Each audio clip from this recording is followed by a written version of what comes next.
Welcome to the A2 Show with Andrew Cass and Aaron Parkinson, bringing you the trends and topics that affect our lives the most: business, politics, fitness, family, and finance. With over 50 plus years of combined business experience and over $1 billion in revenue generated, your hosts have a unique gift for seeing many steps ahead where others do not.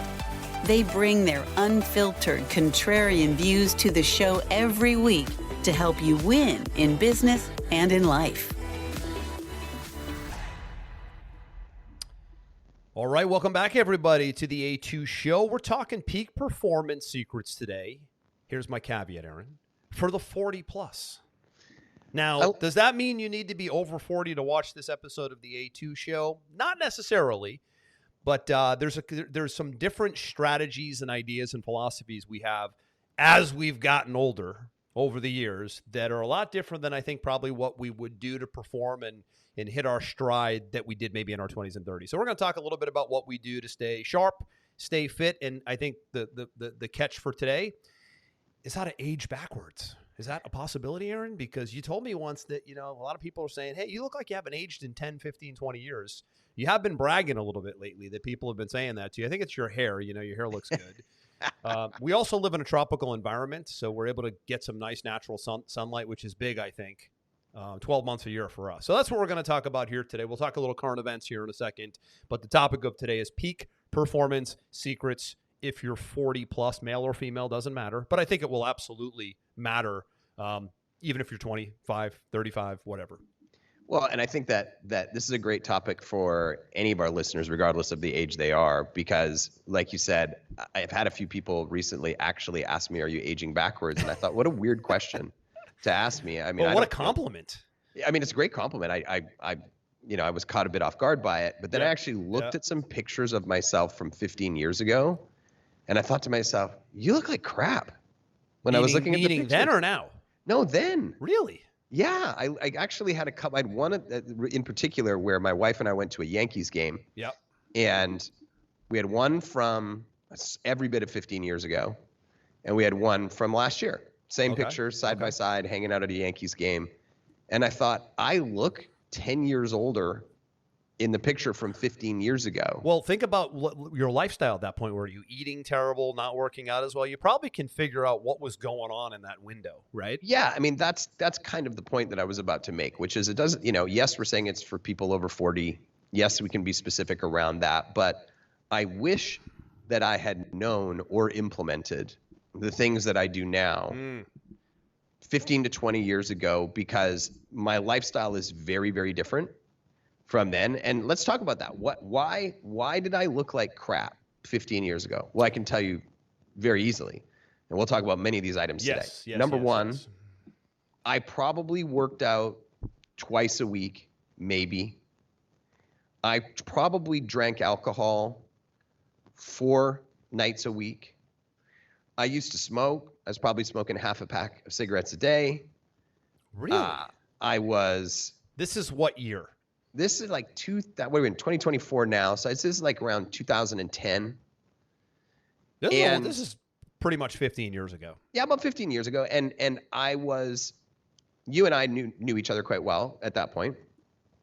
And we were doing a lot of business events, if you remember. A lot of travel. And because I would be drinking heavily at the ends of these events, because I always felt like, you gotta mingle with the people, right? I remember. I would stay up late. I wouldn't sleep well. I was bumbling into the airport the next day. I really be honest with myself and I look back, I was beating the crap out of my body back then. So the fact that I was 15 years younger could not outmatch the beating that I was putting on my body. Well, yeah, at least you can pinpoint it. That helps. Yeah, and unfortunately, when you look at America, which is now I think they're the most obese country in America. Well, listen, that's a big topic of today is this chronic disease crisis. That's really our topic for today, which leads to solutions. So, yes. Mm-hmm. Yep.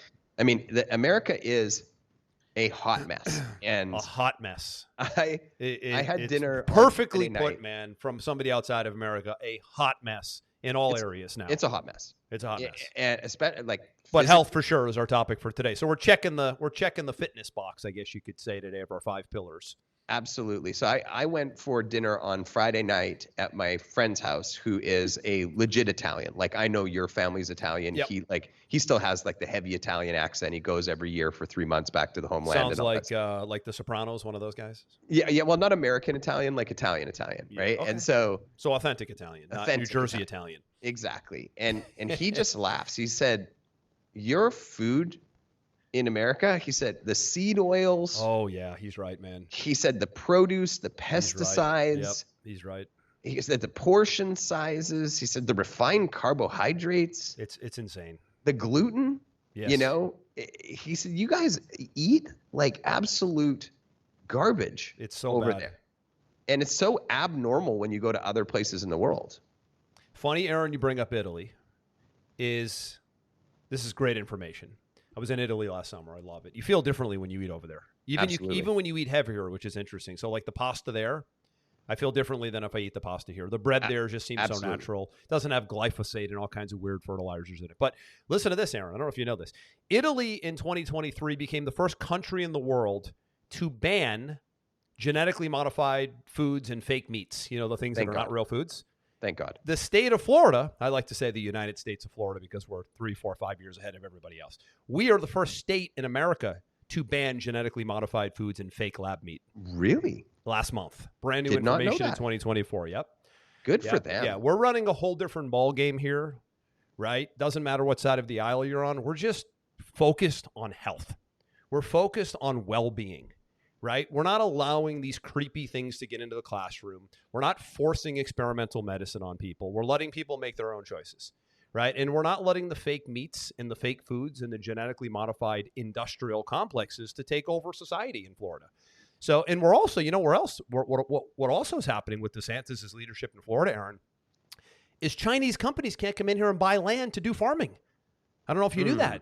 Interesting. Now, more states in America are finally adopting that. Regenerative farming is either the farming and the agricultural situation is going to make or break the food supply in America. A lot of people don't know this. No question. My problem with the two candidates running right now, we talk about politics a lot on the show, is Biden and Trump are not talking about this at all. RFK Jr., who we love and we've done a full show on. In fact, the last episode we did was dedicated to the debates and all of that. We won't get into that now. He's the candidate who his first priority is the chronic disease crisis in America. And that starts with the food source and the farming and the agriculture. And you have all these weird global elites trying to introduce fake foods, fake meats, all of it. By the way, Bill Gates is the largest investor in the fake, the Beyond Meats, fake meats. Mm-hmm. They're all made with, like you said, the vegetable oils and canola oils and all kinds of toxic stuff. That's why he hates the meat industry, because he's a competitor to the meat industry right now, right? So if you follow the money in the industrial complexes, it all makes sense. These are business models, right? Forcing people into electric vehicles, that's a business model, right? Forcing people to eat fake meat, that's a business model. Forcing a vaccine that isn't even tested on people, that's a business model, right? At this point, you've got to know these things, and we talk about them quite a bit on this show. But when it comes to chronic disease in the food supply, like you mentioned, it's really good to see countries and states, in America, states operate like countries, taking a damn stance and saying, we're not going to pollute our people any longer, especially our kids. It's crazy, the refined foods, and like you said, the sugars and the carbohydrates, but the farming, the glyphosate, the chemicals, what RFK calls the forever chemicals. That's the toxic soup hot mess you talked about, Aaron, is we're living in this sea of chemicals from the air in our homes to the food to the air we breathe. I mean, Aaron, I looked up at my sky. I don't know if this is a thing in Cayman Islands where you are. I know that's a whole different world down there. But I look up at my sky, it's like a war zone. You know what these chemtrails are, right? Yeah. When you see these clouds crisscrossing back and forth, the truly naive people in this world actually think that's the smoke from the airplanes, which, by the way, the trails on airplanes are like 100 feet, not 2 miles. Right. The sky's crisscrossed. They're spraying the skies, man. I mean, they're trying to play God with everything. It's crazy. And that is, they're spraying chemicals and they're spraying compounds, and a lot of it's metals. There's multiple documentaries on this that is damaging our food supply. Number one. So they're trying to play God and block the sun with all their weird climate stuff. And they're trying to play God. And what it's doing is it's having such a cascading compound effect on humanity. It's incredible. And you look at the data and you go, why are we so sick? Look at the sky. Look at the air. Look at the food. I mean, it's crazy. Well, and we can sit there and we can, rile against the system, which is much of what we were just talking about right now. But you also have to take personal responsibility. You can't just say, well, I'm being polluted with these things, therefore there's nothing that I can do about it. One of the greatest books ever written is by Jocko Willink. It's called Extreme Responsibility. Oh, I love that book. Yeah. Great book. And, I want to give you some tips that you can walk away with that I've acquired over the last, 15 years. And Andrew, you know this, I actually had a weight loss company with Kim Lyons, who was one of the trainers on the Biggest Loser TV show. And I learned a lot of these things from her. She said, when you eat, for example, she said, one of the easiest things to do is to look at the portion sizes of the things that you're eating. And one of the simplest tips she gave me is if you take your hand and you spread it out for those people that are watching the video, right? You spread out your hand, all 5 digits. That should be your leafy greens and your vegetables. So you close your hand into a fist, that should be the size of your protein source. And if you open your hand up and you look at the inside of your palm, right here, just the inside of your palm, that's ideally not refined carbohydrates. It's true carbohydrates like sweet potatoes, brown rice. Quality carb sources. Quality carb sources. And most people, when you look at their meals, they have the whole thing almost backwards. You see people with these huge plates of pasta or breads or rice, fries, and all of these things. Even if you look at the American food pyramid, it's actually like upside down. It's the first issue of my Renegade report, Aaron. I wrote an issue about really how did we get here, and it stemmed from the food pyramid, which is basically upside down. Yep. So if you took that same food pyramid, you should just flip it over. So all those heavy carbs and breads and pastas and rices should be the smallest portions. Yep. Instead, they're at the base, 6 to 8 servings a day of breads and pastas. Aaron, with a straight face in America, they bring this food pyramid to the table. At this point, it's almost comical. Like, okay, so we now know we have a diabetes in chronic disease. Chronic disease mainly is driven by diabetes and obesity. Those are the big two. That really should be renamed, Andrew. It should be renamed to the How to Guarantee Diabetes Pyramid. Seriously, right? I mean, we have the worst obesity and diabetic epidemic in world history. In America is by far the worst.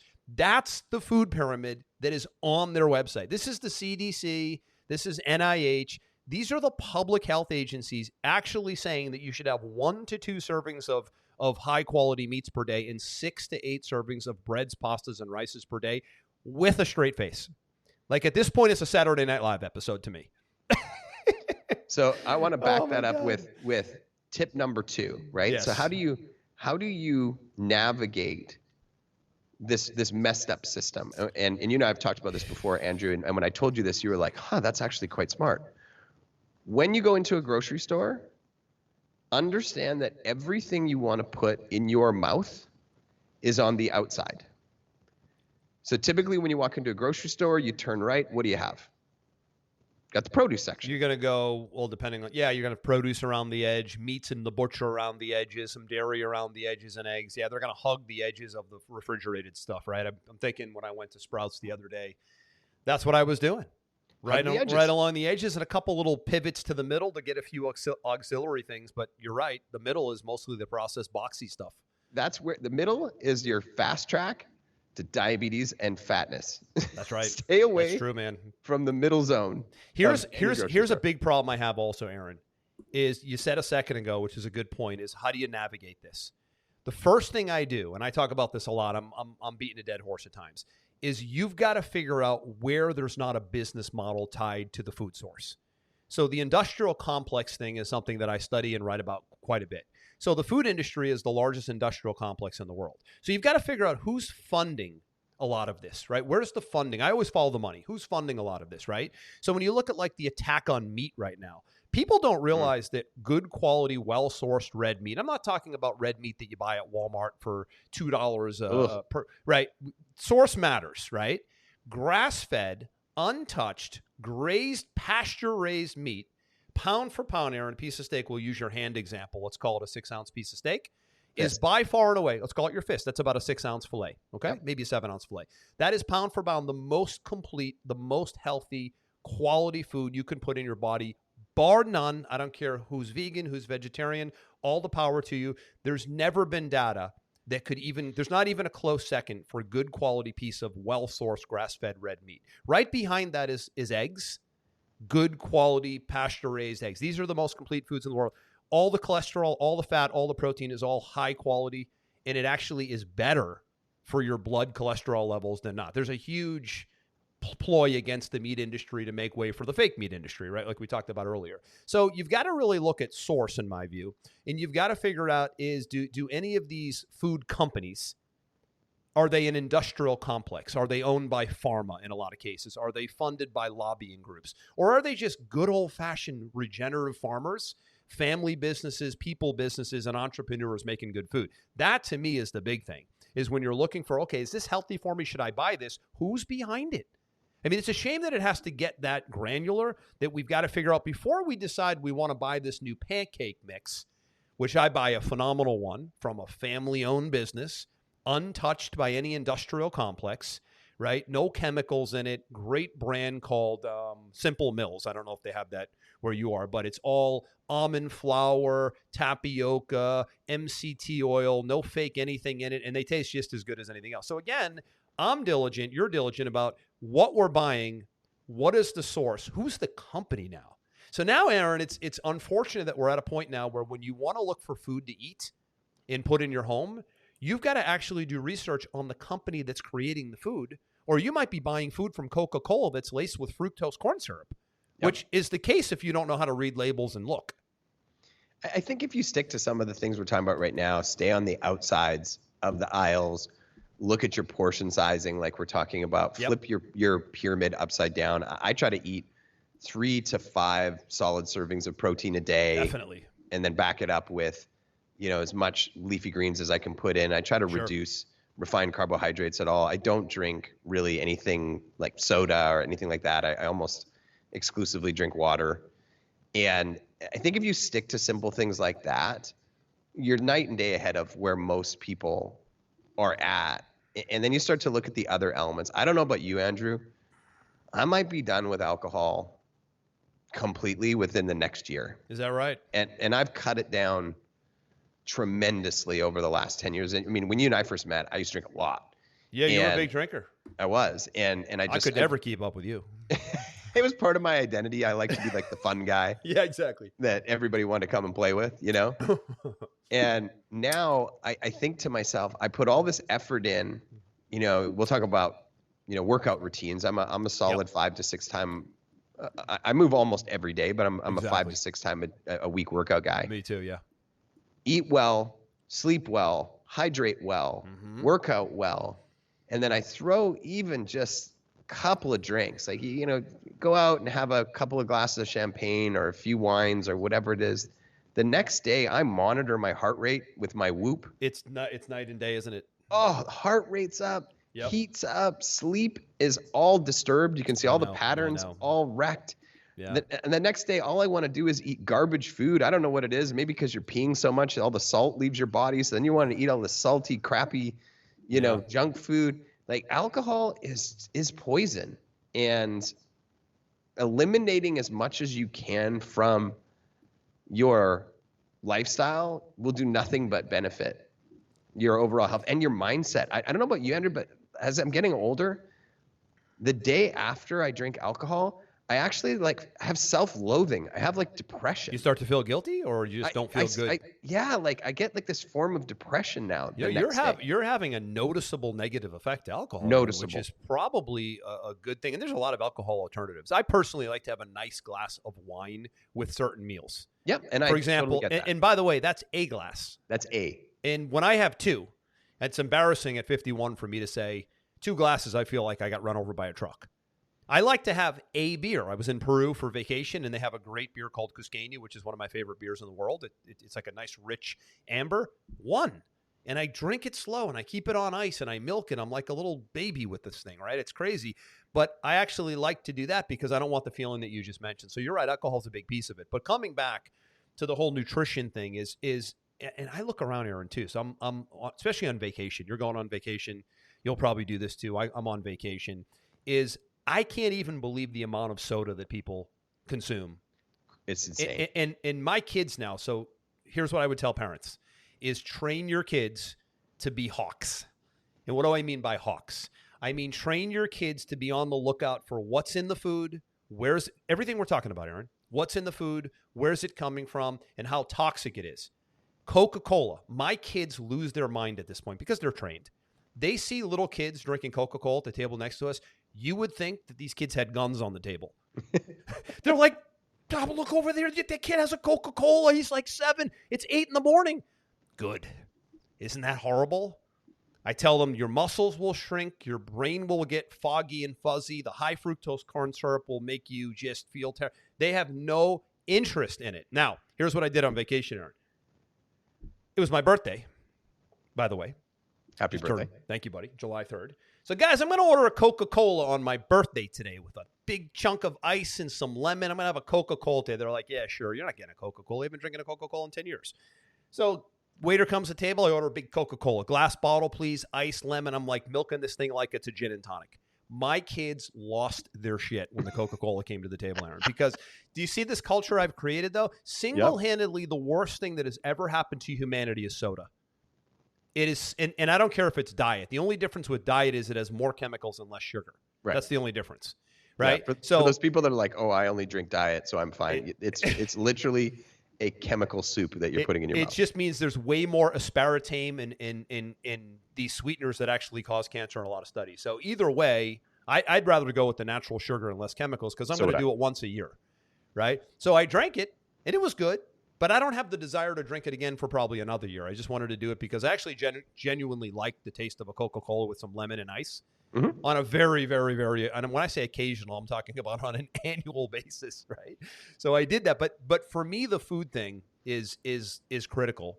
By the way, this is how Brady extended his career to 43 years old in the NFL.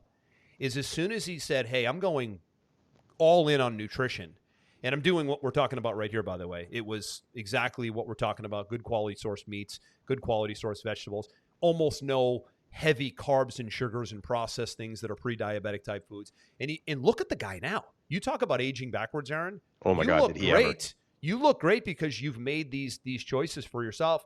You know, you do look better now than you probably did 10 or 15 years ago because you're not doing all the things that made you look worn out many, many years ago. Right. I try to do that as well. I try to be very conscious with not only the food care, but the skin care, because I don't want to look old. Who does? Right.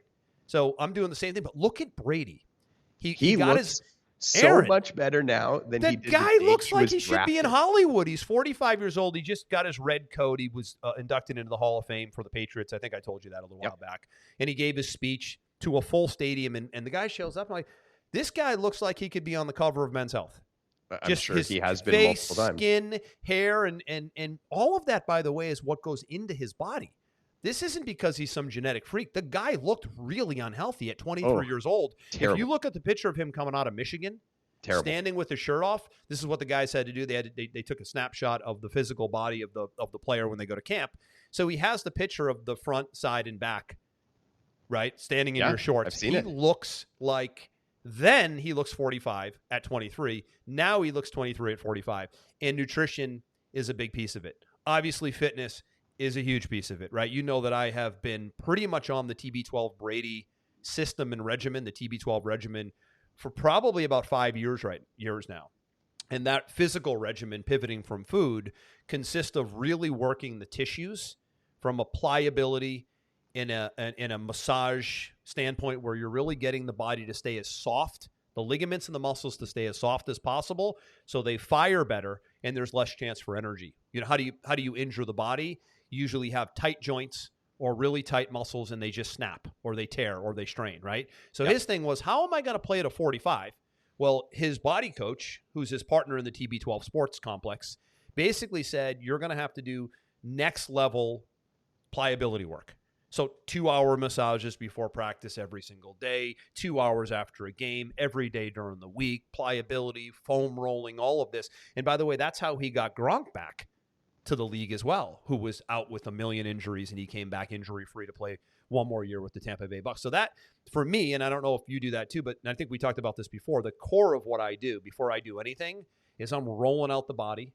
I'm doing deep pliability work with balls, medium-sized balls, foam rollers, and I do regular deep tissue massage about every 2 weeks. I think you do weekly now from what you told me once before. Yeah. I think I pushed you to weekly. Yeah, I've been doing a massage every week now, 90-minute to 2-hour massage every week now for about a year. Amazing the amount of stuff she finds that's all tightened up that I didn't even know. And just from week to week. And I'm a CrossFit guy. You're big into the X3 guy, X3 band stuff, which I think is brilliant. And for me, when I get in the morning, I'm probably 15 to 25 minutes just rolling out all of the tightened up fascia. Good. Doing some active stretching, like getting my body and doing it again when I'm done, because I know from my friends and seeing them, they get injured now by the weirdest things. They'll step off a curb the wrong way and pull their hamstring, or they'll pull their neck, sneezing. Which, by the way, Aaron, at our age, that can happen to any of us. But the chances of it happening when the body's prepared for every step it takes is dramatically different. Yeah, and you have to put in the work on it. Like, I mean, Andrew, what's your body fat percentage right now? I just clocked it last week at 7.7%, just under 8%. Most people will never be 8% in their entire life. Right, like that's true. You put in the time to look at your fitness regime, what you're putting in your mouth, the types of workouts you're doing, your hydration. You're really big on supplementation, and you're really big on measuring things. And I think that's a big tip for a lot of people is, if you're not going in once to maybe twice, I don't know how many times you do it a year, Andrew, to get full blood panels done to see where are your hormone levels, like what's your estrogen, what's your testosterone, what's your cholesterol, what's your vitamin D, all the different things that are going on, and you're not working with somebody, it's really easy to get off track and have things sneak up on you. And I think that if you're not taking care of yourself in the way that you should be, and you're listening to us or watching us, you're thinking, I'm going to start taking this more seriously. One of the first things I would recommend to you is go find a doctor that specializes in longevity and get your baselines done. Find out where you're starting today, because there's nothing more motivating than going back and doing it 6 months later or a year later and seeing all the progress that you made from making changes in your lifestyle. That's a really, really, really, really good point. Glad you brought up. So you've got to know your numbers, right? So this is one of those things where you're right. If you don't, we know this from being in the business and marketing world, you and I, how we met. You can never grow what you don't track, right? Why would that not be the same case for fitness and for health and longevity and wellness? And you're absolutely right. And I want to explain the really critical difference between the type of doctor that you want to use for this and the type of doctor you want to just run for cover from, because the medical industrial complex in America is even more broke than the food system in America, to be frank. They're neck and neck, right? So there's a traditional medical doctor, which of course, if you break a leg, you need to go to a doctor, right? If you catch, I don't know, pneumonia and you want to go to urgent care and you need antibiotics, you go to a traditional doctor. These are on the surface type stuff, right? And if you go to your traditional doctor and you want to get blood work done, they're going to give you the basics like cholesterol, your PSA, which is prostate stuff for men, estrogen for women, really basic overview of the blood. Great, get it all. But if you really want to amp this up, you need to see a functional medicine doctor, not a traditional medicine doctor. And there's a very big difference. And you can go to a website. We'll put it in the notes. It's called and I'm a member of this organization. It's called the International Functional Medicine Federation. It's one of those big agencies that are nonprofit, non-funded by pharma, right? Non-funded by the government, just good old International Academy of Functional Medicine. I'll put it in the show notes down below, right? So functional medicine is all about how do we get the body to work the way nature intended for it to work. So if there's something wrong with the body, we don't go to medicine first, we go to lifestyle first. These are the same guys and gals that will give you what's called a male hormone panel or a female hormone panel.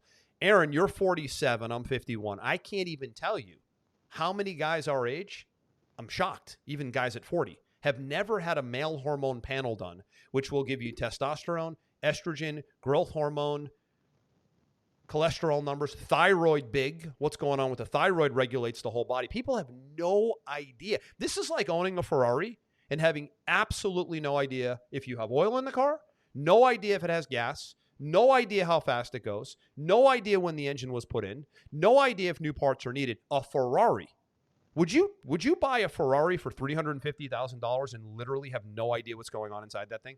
Think about that for a minute. You'd think you were insane. And this is one of the benefits of actually going and being proactive about this stuff is when I was 40, I just started to feel off, right? And then you start asking people, I just feel off. Oh, you turned 40. Yes, it's all downhill from here. You're 40.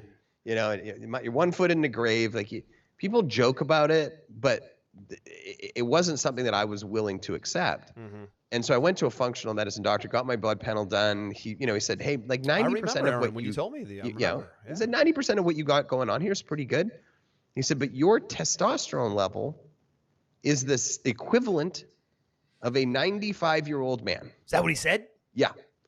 And I didn't know anything about hormones at that point. Most people do not. What does that mean? Yeah. And he said, well, here's sort of a chart of like where you would be in your testosterone normally at 15 years old, 20, 25, 30, 40, 50, 60. You're way over here at 95. He said, do you work out? I said, yeah. He said, do you have sex with your wife? I said, yeah. He goes, it is sheer will. It is sheer will that is allowing that to still happen in your life because I don't even know how you get out of bed.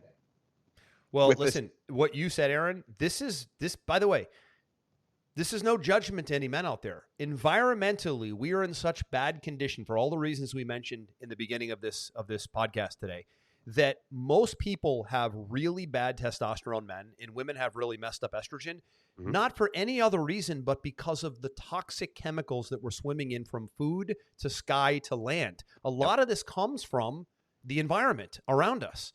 Right? A lot of it's environmental factors. Once in a blue moon, it'll be a genetic factor or some sort of weird situation where somebody just has bad hormone numbers. But for the most part, that's what it stems from. So that loops back to, hey, if we're doing the right things with food and the right things with lifestyle and we're sleeping, walking, getting direct sunlight, your hormones are going to naturally function better. But if you're not testing the numbers, like you said, how long can you go without knowing that number? I mean, wouldn't you want to know that sooner than later? Of course you would. Yeah, when you actually look at testosterone, I asked the doctor, I said, what does testosterone actually control? And he said, well, it's everything from muscle density to bone density to motivation to sex drive. He said, basically, it's everything that makes you attractive to a female. It's everything that actually makes you a man. Well, it's the master hormone of the male body. And what most people don't realize is they associate that with muscle, fine. But really, it's cognition is the biggie. Yeah, cognition and muscle are one and of the same with testosterone. So if you have low testosterone, you're going to have a cognition problem and a muscle problem, right? Which is problematic. Yeah, and that's as soon as I started supplementing that under the clear guidance of my doctor. That's right. I instantly felt like myself again. Aaron, you're putting back what is gone. So if you're going to do any of these hormone replacement therapies, obviously you can do this under the guide of a functional medicine doctor. By the way, these are real doctors, but they've gone functional, which is more natural, but they're all still licensed doctors. Wouldn't you want to replace something that's been lost, or do you just want to have it lost? Well, one of the craziest statistics that I read, Andrew, is that Harvard Medicine did a study on low testosterone levels and the impact that it had on men getting colon cancer was off the charts. That's right. And I thought to myself, okay, well, even if I didn't feel different, wouldn't I want to make sure that I look at a study like that and make sure that it stays at a certain level so that I don't expose myself unnecessarily to colon cancer? Exactly right. So if you really, and we're talking from a male standpoint, women have testosterone too, by the way, but it's a real small amount. But by the way, if women have no testosterone at all, I've seen women who test out at 0. That's not good. They're going to have a very big problem. It's like men with estrogen. Men have estrogen as well, which is the master female hormone. And men need to maintain a little bit of estrogen as well, or it needs to be replaced.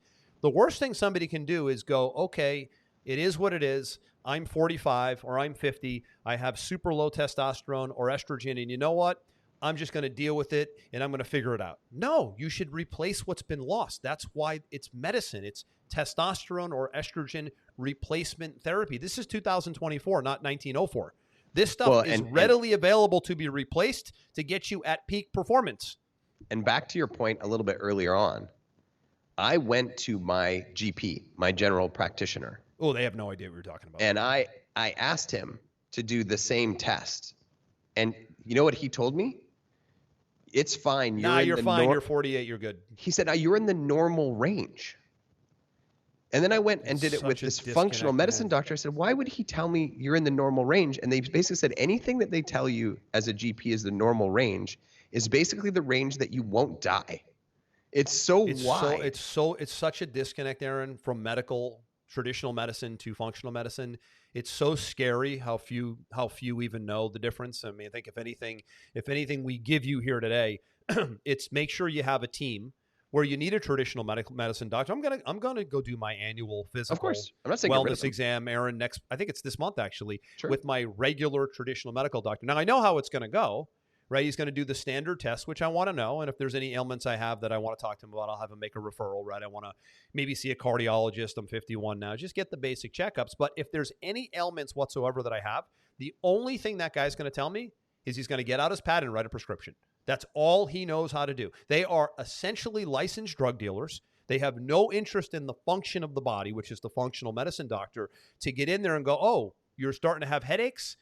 Here's 2 prescriptions versus, oh, what are you eating? Is your sodium intake high? Let's focus on hormones. Is there a thyroid issue? We're going to get to the function we're going to get to the natural state of the body and see if we can optimize hormones and optimize nutrition and lifestyle to get you better. Medicine comes second, not first. That's the disconnect.